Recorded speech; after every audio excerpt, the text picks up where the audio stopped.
Come here. Do you want to start a photography business? And this video is for you.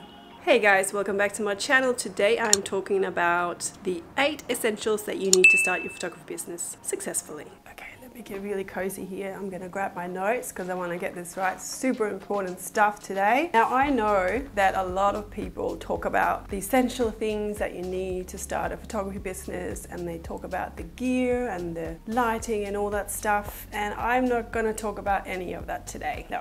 I'm going to talk about things that usually when people start out kind of just either don't know or they just kind of skip over. It's a shame because these things are the difference between succeeding and not succeeding. The number one that we're going to talk about right now is your niche. For you to get serious about it and start attracting your ideal client, which we'll get to next, need to niche down. Now you might say, look, I want to shoot a lot of different things. I really like doing that. Keep going. If it's working for you, don't change it.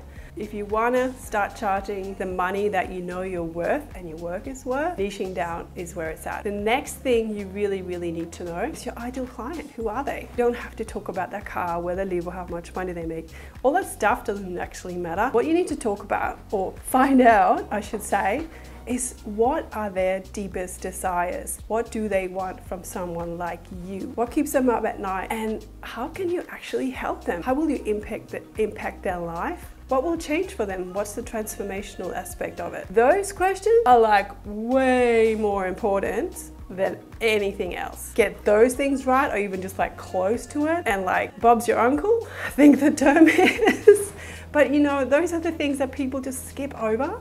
And those are those really important things. Write them down, get them done. I don't know, sometimes it takes a long time, but that's okay. If things take a little bit longer than you think they would and it doesn't just come to you, that actually means that these are the good things, okay? So spend some time on it and just get dug in and just start writing. For me, as a personal branding photographer, because I work with people in business, people are on like a business journey in their business, right? So they start out one place, and as they grow and learn and all that stuff, their desires and goals and everything changes. So I have to either change with that, or I have to just double down on where I am and who I want to serve.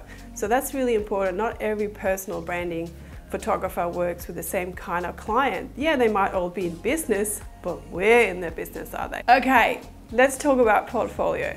Okay, let's do the portfolio part. Obviously now, because you niche down, you know who you're serving and you're super clear on that, creating your portfolio is going to be so easy. You know, you might already have a few images that kind of fits your new niche, and that's great. But the reason why I started with these things is because now you know this and you're so clear on who your ideal client is. You can now go and find them. And you know what? There's nothing better than building your website with a portfolio of your ideal client. If I was to start again now, 12 years later, that's exactly what I would do. Your portfolio needs to be consistent. I think it kind of goes without saying, right? It has to be at a certain level for you to charge the prices that you want to charge. Images have to be stellar, and you only put the best ones on your website. Super important too. I see this again and again. People put Okay, so this is about choosing the images for your website. Okay, I gotta talk about this. Try and think like your prospective client. Okay, what do they want to see when they find your website? What do you think they're looking for? Do they want really impactful images? Do they want images that show, you know, their personality or who they are?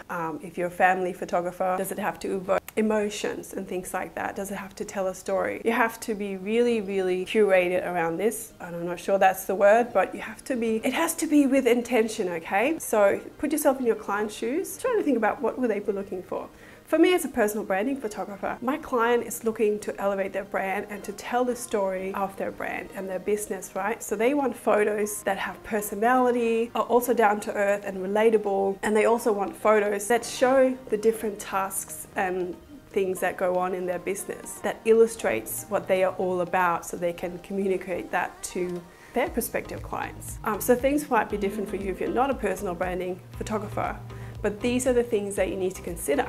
Optic wise, I'm using all the wrong words here, I know that. Think about what it looks like to the outside world. We can get very caught up in our own little heads. I do that too, I've done that many times, but now I'm very brutal in selecting my images. Next one, okay. Your offers, you need to know what you're going to be offering them, and that is a science in itself, and it really depends on what kind of genre of photography that you do. I do portraiture and I do branding photographer, so those offers look very, very different. But one thing that kind of runs through both those genres is that I have about 3 offers always on the table. There's a whole science around how you set that up. I'm not going to go too deep into it, but you can also just start out with a session fee and then just have a la carte products after that. So I will probably make a video on how to set up your pricing and your packaging for portraits and show you a few different ways of doing that as well. But that's the 4th thing that you need to know. So the next thing you're going to need is a marketing strategy. Now, I know if you're first starting out, you might not have a lot in place in terms of sales funnels and things like that. You need to have at least a basic understanding of what you need, how you're actually going to generate leads. A marketing strategy is simply different elements put together that forms a way of you to get clients. That's it, like really put in simple terms. So like a good example could be that on your website you've got a pop-up form, and that has like a free download or something like that, or a resource that you created, and when people sign up to your newsletter you get the email, and that's popped into something like MailChimp or ConvertKit or something similar. That way you've caught their email address, and now you can now create a nurture sequence, an email that will eventually or might eventually end up in a sale of some sort. Another strategy could just be networking. So you getting out in your local community and creating contact that might eventually turn into bookings. But there's nothing worse than actually going to a network event and just handing out your business cards, just hoping to get a booking. You need to actually nurture and create relationships, like real relationship with other people. Another way of doing this is collaborating with people that are relevant to your industry. Say if you're a wedding photographer, that's an obvious one. You can network and collaborate with wedding vendors, florists, wedding planners, things like that. That is really common to do in the wedding industry. So yeah, that's a really good one.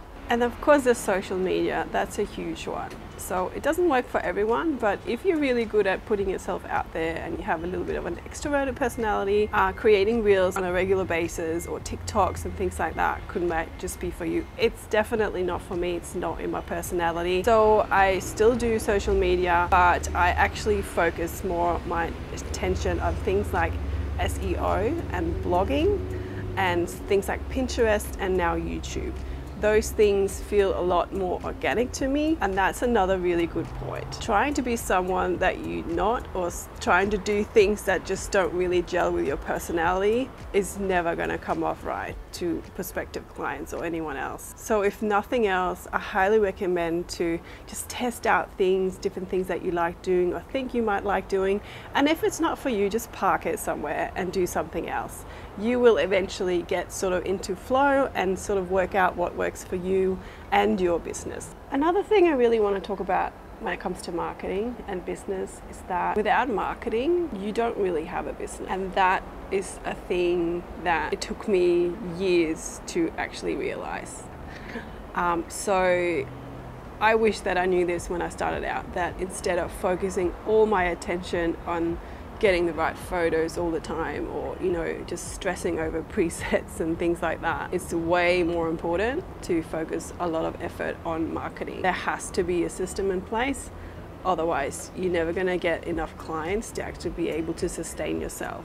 So the other day, and I think it was in a Facebook group, someone asked a question and something along the lines of, what do you think most people starting a business don't realize? And this person said that the amount of marketing that you have to do is greatly underrated. Like, most people have no idea how much marketing they actually have to do to get the ball rolling. You have to put out so much. You can't just post once or twice on Instagram and just hope that someone is going to see it and book you. You have to have hopefully multiple channels of lead generating content that is going to work as a unity or a plan to hopefully get you booked out. The next thing would be insurance. I know, super boring, but we've got to do it, okay? So please get it. Please check in whatever country and state you're in what you have to have by law and what you probably should have as well. Okay, so the next thing, I highly recommend also getting systems and processes in place. So how I do that is having something called Studio Ninja, which is a client management software or studio management software, however you want to say it. And they just make my life so much easier. Every time I get a lead, it goes straight into the database and everything has a workflow aligned to it and everything is automated. There's so many different CRMs out there. There's Studio Ninja, which is Australian. There's Honeybook. If you Google studio management software for photographers, and those are the 8 essentials that I think are super important to start your photography business off on the right foot. I hope you like this video and find it useful. Don't forget to subscribe and like, and leave me a comment if you've got any questions or want to add something. Always love feedback, love hearing from you, and I'll see you next time.